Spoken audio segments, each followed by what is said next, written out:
pinabayaan? Asawa pa ba kayo? Sabi na wag mo ako sisigawan ah! Hayop ka? Wala ka talagang kwenta no? Tatanga-tanga ka rin, katulad ng ama mo?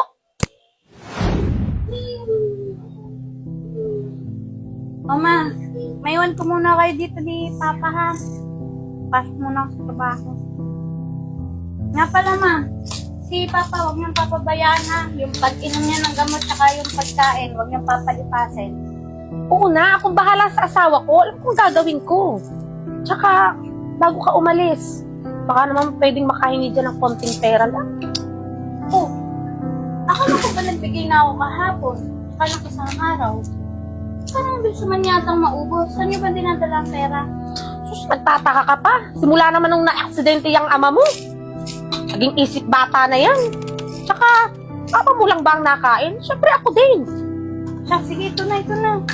Nami agad masabi eh. Napaka-defensive. O, ito lang mabibigay ko ngayon ha. Wala pa akong sahod.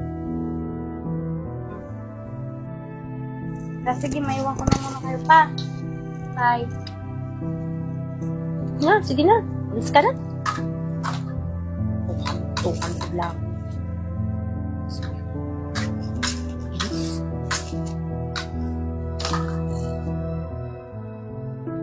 May pagkain. Gugutom na ako. Ay, umimik ang ulaga. Bahala ka nga sa buhay mo. Etche ka at ako'y magbibinggo.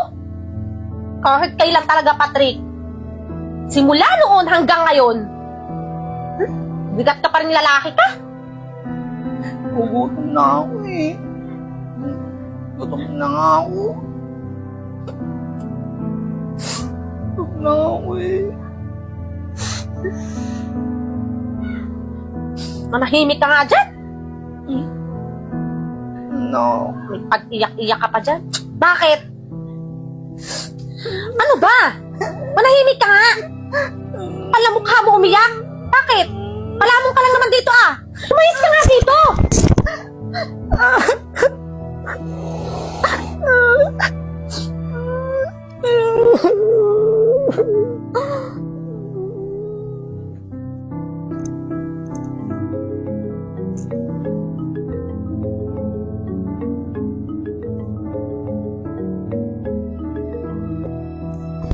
Hello, Ma.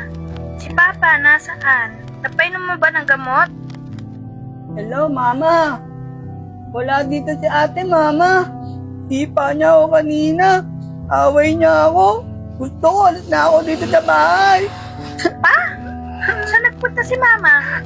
Teka, uwi ako. Hintayin mo ako, ha? Ayaw. Alis ako dito sa bahay. Hindi ko kayo batay. Away niyo ako.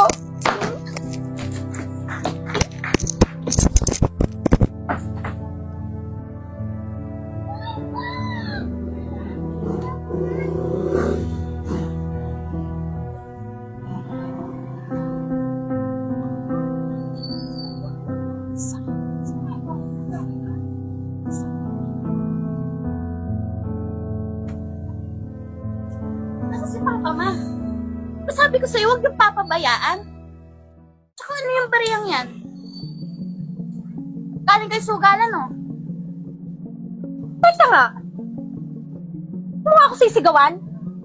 Kaling lang naman ako kana Maring Lovely ah.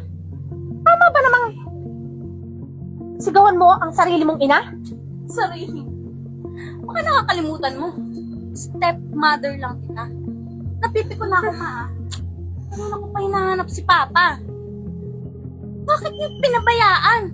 Asawa pa ba kayo? Sabi na wag mo ako sisigawan ah! Hayop ka? Wala ka talagang kwenta no? Tatanga-tanga ka rin, katulad ng ama mo? Wala ka rin kwentang ina. Oras na hindi ko mahanap si Papa ngayon. Araw na to, magsisisi ka.